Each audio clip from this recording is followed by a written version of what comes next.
माननीय सभासदों, माननीय अध्यक्ष महोदय,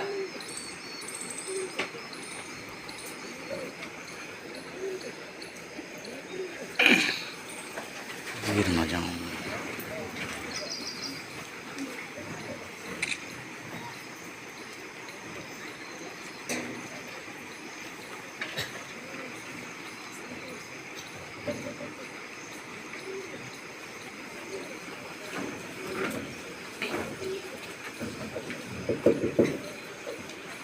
नए सदस्य शपथ अथवा प्रतिज्ञान लेंगे और महासचिव इसकी कार्यवाही शुरू करें।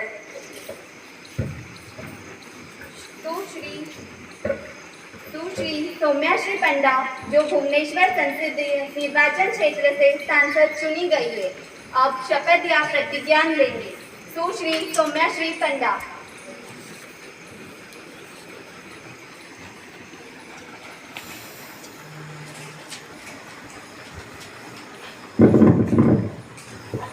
सुश्री सौम्याश्री पंडा, आप शपथ लेंगी अथवा प्रतिज्ञान करेंगी? मैं शपथ लूंगी।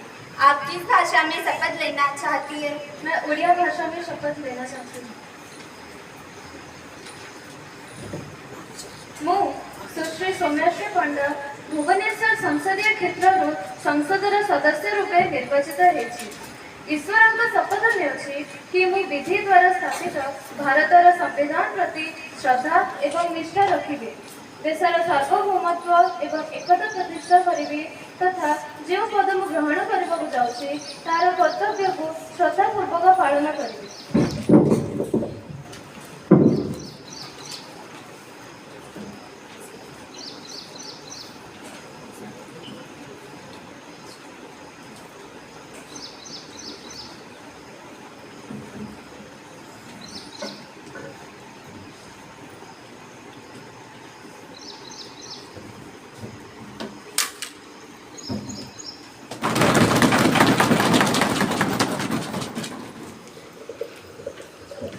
प्रधानमंत्री जी नए मंत्रियों का परिचय करवाएं।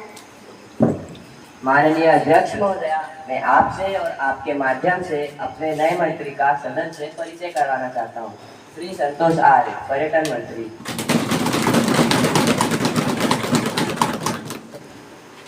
Now the House will take up consideration to the NRC Bill 2025. Home Ministry, please.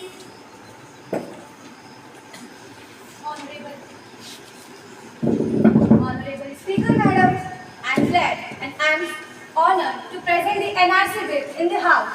I am sure that this bill will be help to stop infiltration and settle immigration of people those are waiting for a long time. सुश्री भूमि पवार। माननीय अध्यक्ष महोदया, मैं इस विधेयक का समर्थन करती हूँ। Home minister please. I am going to present the silent features of the NRC bill. First, redefine and identify illegal migrants and infiltration. Second, listing of illegal migrants and filtrators state-wise. Third, scrutiny to identify illegal misusing welfare schemes provided by the nation. Fourth, to state-wise scrutinize illegal misusing migrants with welfare schemes provided by the state. Fifth, to evaluate extra financial budget burden on the state and on the nation.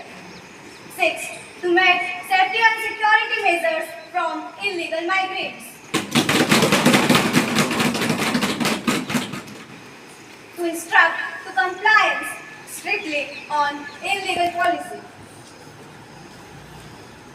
माननीय अध्यक्ष महोदया, स्वतंत्रता के समय भारत ने विभाजन की त्रासदी झेली।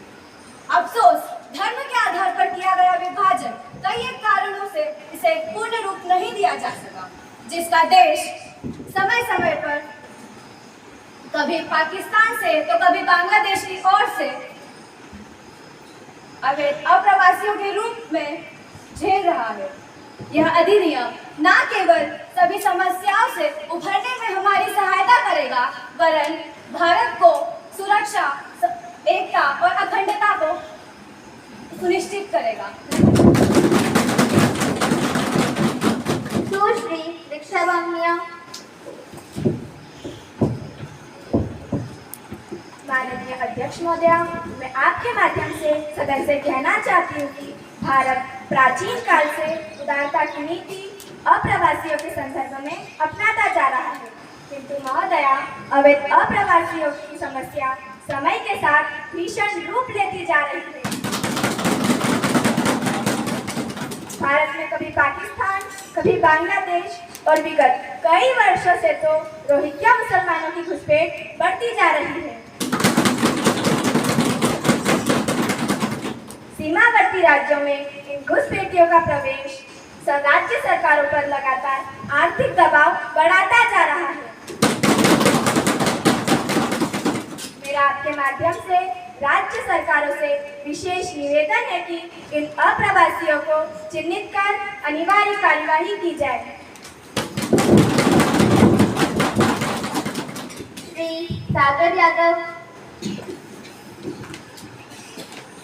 माननीय अध्यक्ष महोदया, मैं आपके माध्यम से सदन से ये कहना चाहता हूँ कि मैं इस बिल से बिल्कुल भी सहमत नहीं हूँ। हाँ, अवैध घुसपैठियों से आर्थिक दबाव भारत पर लगातार बढ़ता जा रहा है, किंतु भारतीय संस्कृति, हमारी परंपरा हमेशा से ही मानवता के साथ खड़ी रही है। ये अप्रवासी वह दयनीय स्थिति में हमारे देश में आ रहे हैं। क्या इस स्थिति में महोदया, क्या इस स्थिति में इनको देश से निकालना सही है?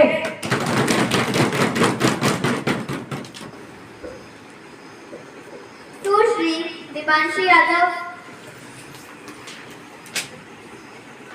माननीय अध्यक्ष महोदया, माननीय अध्यक्ष महोदया, मैं आपके माध्यम से सदन से पूछना चाहती हूँ कि यदि आप प्रवासी हमारे ही है तो उनके पास मूल दस्तावेज क्यों नहीं है? उदारता और मानवता के नाम पर भारत को हमने एक शरणार्थी शिविर बना दिया है,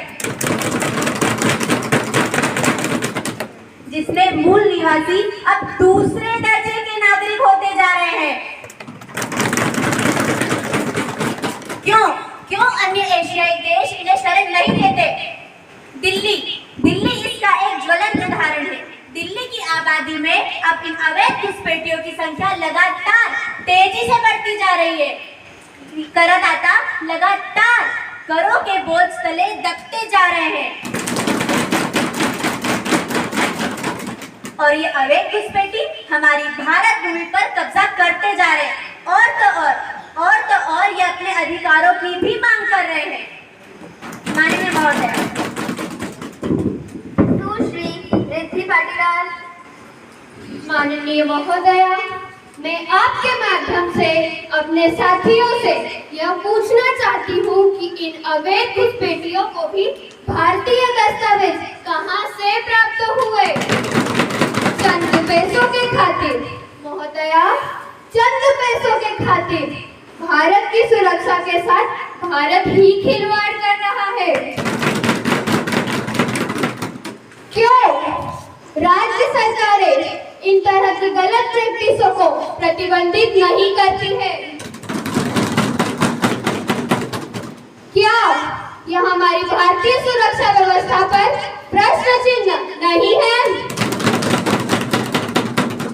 माननीय महोदया, मैं भी इस राष्ट्र की नागरिक हूँ। राष्ट्र को होने वाली क्षति मेरी भी क्षति है, परंतु राष्ट्र की सुरक्षा व्यवस्था को पहले मजबूत करना अति आवश्यक है। श्री शिखर जादव।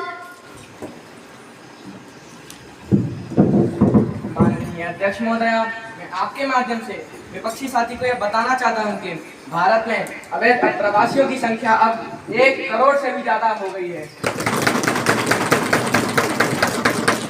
इससे भी हैरानी की बात यह है कि इनके पास आधार कार्ड, वोटर आईडी जैसे महत्वपूर्ण दस्तावेज भी मौजूद हैं, जिससे भारत की आर्थिक ही नहीं बल्कि राजनीतिक स्थितियां भी प्रभावित हो रही हैं।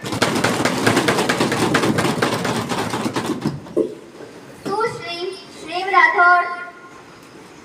माननीय अध्यक्ष महोदया, मुझे ये कहते हुए बहुत ही शर्मिंदगी हो रही है कि मूल दस्तावेज इन्हें कैसे प्राप्त हुए। भारत के सीमावर्ती राज्यों में अवैध अप्रवासियों को बसाने हेतु कई ऐसे रैकेट व समूह काम कर रहे हैं। राज्यों व शहरों में इन्हें बसाने के लिए रेट फिक्स किए गए हैं, जिसके माध्यम से ये बड़ी ही आसानी से सारे आवश्यक दस्तावेज प्राप्त कर भारत सरकार को ही धोखा दे रहे हैं। महोदया, मैं आपके माध्यम से सदन से ये पूछना चाहती हूँ कि क्या इस पर कभी विचार नहीं किया गया? ये अत्यधिक शोचनीय प्रसंग है। सुश्री ऋषिका कोले। माननीय अध्यक्ष महोदया, मैं आपके माध्यम से सदन से कहना चाहती हूँ कि सीमावर्ती राज्यों द्वारा अवैध अप्रवासियों पर नियंत्रण न करना और अवैध तरीके से रह रहे लोगों को वापस न भेजकर क्या हम अपनी सुरक्षा के साथ खिलवाड़ नहीं कर रहे हैं? माननीय महोदया, विगत कई वर्षों में ऐसे कई इलाके चिन्हित किए गए हैं जो भारत में मिनी पाकिस्तान के नाम से जाने जाते हैं। मैं आपके माध्यम से विपक्ष से पूछना चाहती हूँ, क्या हमें अब भी इस पर कठोर कानून की आवश्यकता नहीं है?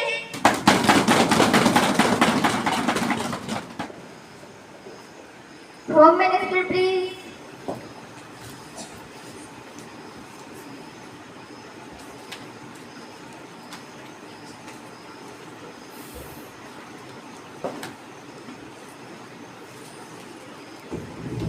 माननीय अध्यक्ष महोदया, मैं आपके माध्यम से सदन से कहना चाहती हूँ कि मैं विपक्षी साथी की दलीलों से सहमत हूँ। हम सर्वप्रथम इस रैकेट के जाल से निपटने हेतु एक कठोर कार्य योजना तैयार करेंगे और अधिक मजबूत अवैध अप्रवासियों पर नियंत्रण हेतु अधिक संसाधन उपलब्ध कराएंगे। अंत में मैं आपके माध्यम से ये संदेश पूरे देश को देना चाहती हूँ कि भारत के गौरव और संस्कृति के साथ कोई छल स्वीकार्य नहीं। ये संघर्ष है भारत की पहचान का। ये संघर्ष है भारत की पहचान का, कोई तमाशाई जंग नहीं। ये भूमि है, ये पूर्ण भूमि है भारत की, ये पूर्ण भूमि घर है हमारा, कोई शरणार्थी शिविर नहीं।